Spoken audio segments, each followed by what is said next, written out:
Bonjour les amis, nous revoilà avec une nouvelle leçon de français.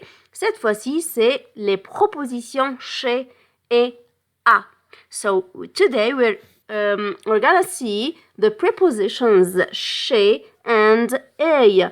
Et je sais que beaucoup d'entre vous confondent souvent entre ces deux prépositions.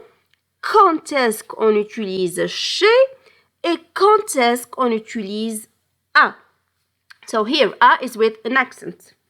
Let's start. Alors, on commence premièrement la préposition chez. So, the first one is chez. Let's see when we should use this preposition and not the a. Alors, on utilise chez avec un nom de personne quand on a une personne physique ou morale. Chez plus un nom de personne. Devant le prénom ou le nom d'une personne, on utilise la préposition chez. So, behind or in front of person's pronoun or noun, so we use this preposition chez.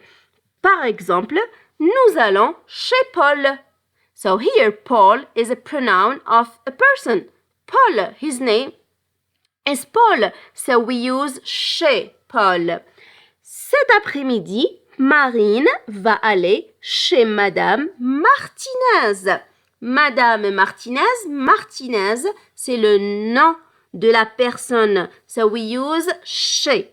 Alors ça, it's the first use or the first case of using the preposition chez.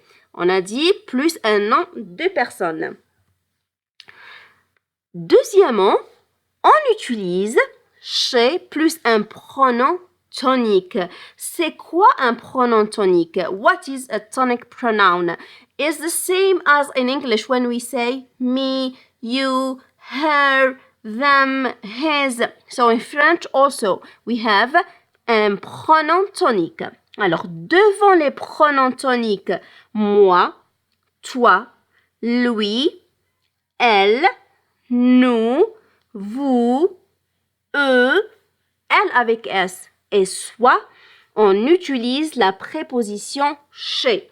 So here, elle, nous, vous, they don't represent a subject pronoun, but a tonic pronoun. Okay? To be clear. So here we have some examples.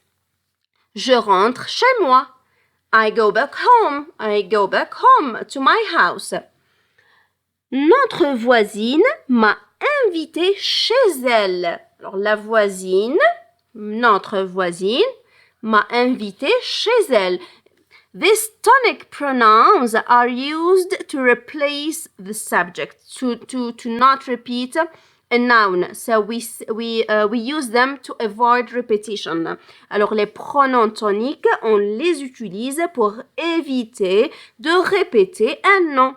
On les utilise comme ici, notre voisine m'a invité chez elle, chez cette voisine.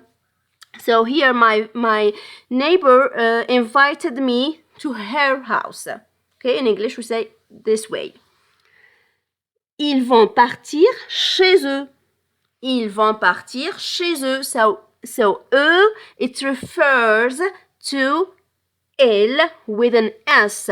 When it is in a plural, it is in plural. Eux, ils vont partir chez eux. So here also we use chez. Aussi ici, on utilise la préposition chez eux. And every time it indicates somewhere, a place. Chez, we use it to indicate like chez lui, chez lui ou chez eux, c'est-à-dire to their house or to their home. This is it. So, also we have another use.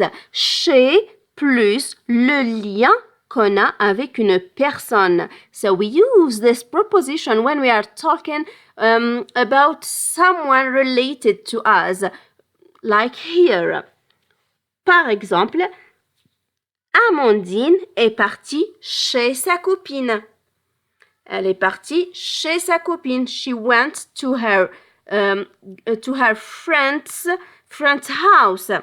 To sa copine, chez sa copine. Nous passons le week-end chez mes parents. So here also we have we will pass this weekend in my parents' house, chez mes parents. So here there is something, or we are talking about a person related. I'm talking about a person related to me. So mes parents. So here also we use chez.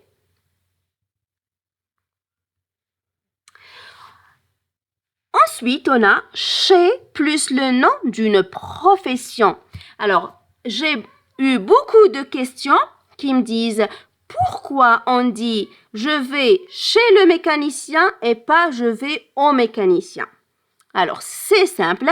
Ici, on a un nom d'une profession. C'est-à-dire, on va chez la personne. Here we are referring to the person who works at this location, not to the place itself. On dit je vais chez le mécanicien, ou bien il faut que j'aille chez le médecin. Chez le médecin. Si on dit cabinet médical, eh ben ici on a l'endroit. But here we have the doctor, and the doctor is the person. So every time when we are talking about a person, physical or moral person, so we use the preposition chez and not a. Carla va chez la couturière. Carla va chez la couturière. Here also we are not talking about the place where of work, but about the person in the person working in that place. Encore, on utilise chez plus le nom d'un collectif. So, collectif is a group. En parlant d'un groupe d'individus humains ou animaux, on emploie la préposition chez. So, when we talk about a group of humans or animals, so here we use the preposition chez. Par exemple, chez les mammifères, mammals, les femelles possèdent des glandes mammaires. Chez les mammifères, les femelles possèdent des glandes mammaires. So here, for example, we are saying in the mammal, les femelles, c'est femelles, they have mammary glands. And then, chez les Américains, so the first example we were talking about a group of animals, a category of animals, and they have all the same common thing, which is having mammary glands. And then, chez les Américains, le repas traditionnel de Thanksgiving est copieux. So here we are talking about a group of humans. Americans, for Americans, the traditional meal of Thanksgiving is plentiful. So here we are talking about a group of individuals. Now we will see la préposition a. When to use this preposition a. Alors, a, on l'utilise avec un nom de lieu masculin singulier, but here in this case, when we use it with a noun, a masculine and singular noun of a place, it becomes o, a-u. For example, on va aller au musée du Louvre. We won't say on va aller à le musée du Louvre. So, à plus le becomes au musée du Louvre. Ou encore, Pierre va au supermarché faire des courses. It's the same thing. Instead of saying à le supermarché, it's very heavy. It's not correct to say it. So we use au, au supermarché. Also, we use a avec un nom de lieu féminin singulier. And this time, in this case, we conserve or we keep the a and we add the la. So here, la, because the noun of the place is feminine and singular. So here we say, je vais à la boulangerie acheter du croissant. Je vais à la boulangerie. So boulangerie, it's the place, it's the bakery.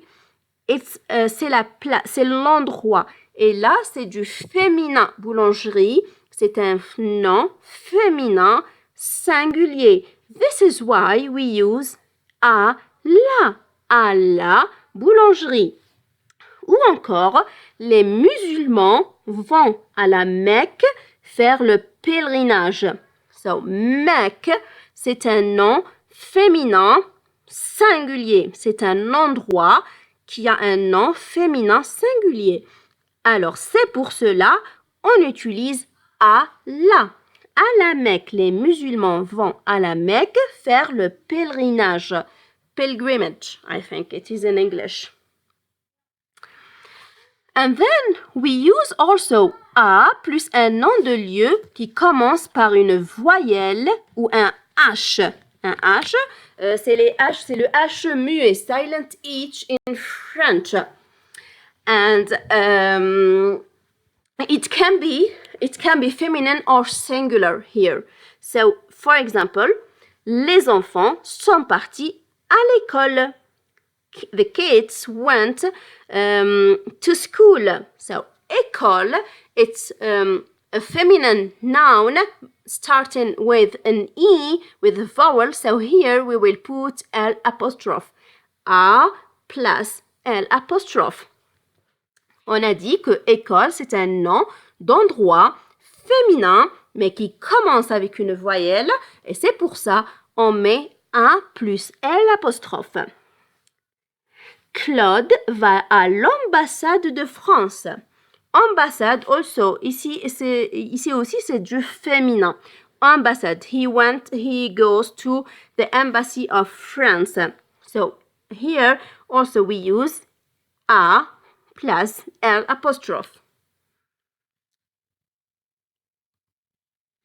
And now, A plus un nom de lieu masculin ou féminin, mais au pluriel. It doesn't matter if it's masculine or feminine, but it has to be in plural. So in this case, A plus les becomes O, A-U-X. So the X, it indicates the plural. You remember, with the masculine or masculine singular, we use just AU. But when we have the plural, so we use AUX. Okay? Alors, lorsque le nom de l'endroit est au pluriel, la préposition a fusionne avec l'article défini les et devient O. Par exemple, Albert est parti aux îles de Hawaï. Alors ici, île, c'est a feminine word, but in plural. So we use AUX, aux îles. Je fais mes courses au supermarché de la ville. Here also we have a masculine word, but in plural, and it is the only condition to put O, AUX. Okay? Alors ici aussi, on a un nom masculin, mais au pluriel. Alors, on utilise AUX, au supermarché de la ville. And then, other than indicating the place, we use the preposition a to indicate time.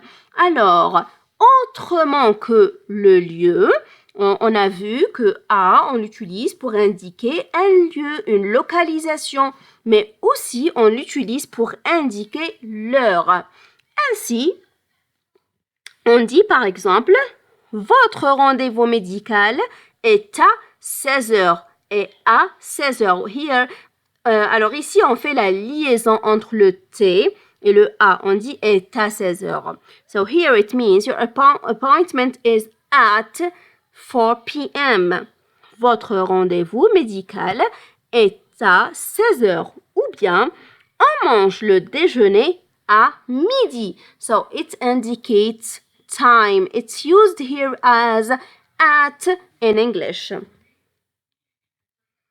Alors, something else where we use le a devant un nom de ville. Devant un nom de ville. Devant un nom de ville, on dit par exemple, nous allons à Montréal.